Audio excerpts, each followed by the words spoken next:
మావోయిస్టుల కోసం చేపట్టిన ఆపరేషన్ ఏపీ వ్యాప్తంగా కొనసాగుతుందని కృష్ణా జిల్లా ఎస్పీ విద్యాసాగర్ నాయుడు అన్నారు. అరెస్టైన మావోయిస్టులను బుధవారం కోర్టులో హాజరుపరుస్తామన్నారు. అరెస్టైన వారిలో 21 మంది మహిళలు, 7 పురుషులున్నట్లు తెలిపారు.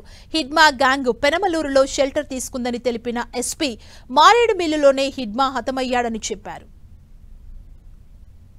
ఈ రోజు పెనమలూరు ఈ ఏరియా ఆటో నగర్ అయిన ఈ ఏరియాలో మాకు వచ్చిన క్రెడిబుల్ ఇంటెలిజెన్స్ ఇన్పుట్స్ బేస్డ్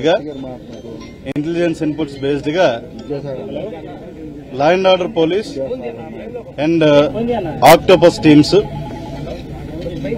అదేవిధంగా ఇంటెలిజెన్స్ కి సంబంధించిన వివిధ విభాగాలకు సంబంధించిన ఒక జాయింట్ ఆపరేషన్ ఈ రోజు చేయడం జరిగింది.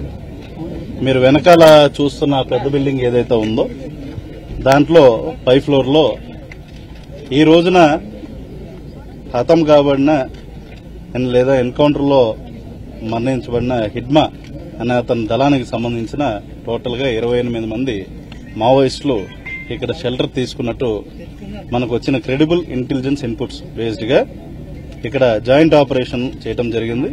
వారిని అందరినీ కూడా మేము అదుపులోకి తీసుకున్నాం. ముఖ్యంగా దీంట్లోకి తీసుకుంటే the major achievement of AP police ఈ రోజు మారేడుమిల్లో హిడ్మా ఎవరైతే టాప్ కమాండర్ ఉన్నాడో అతను ఈ రోజు ఎన్కౌంటర్ లో మరణించడం జరిగింది. అంతేకాకుండా వివిధ ప్లేసెస్ లో సైమల్టేనియస్ గా ఏపీలో ఆపరేషన్స్ కూడా జరగడం జరిగింది.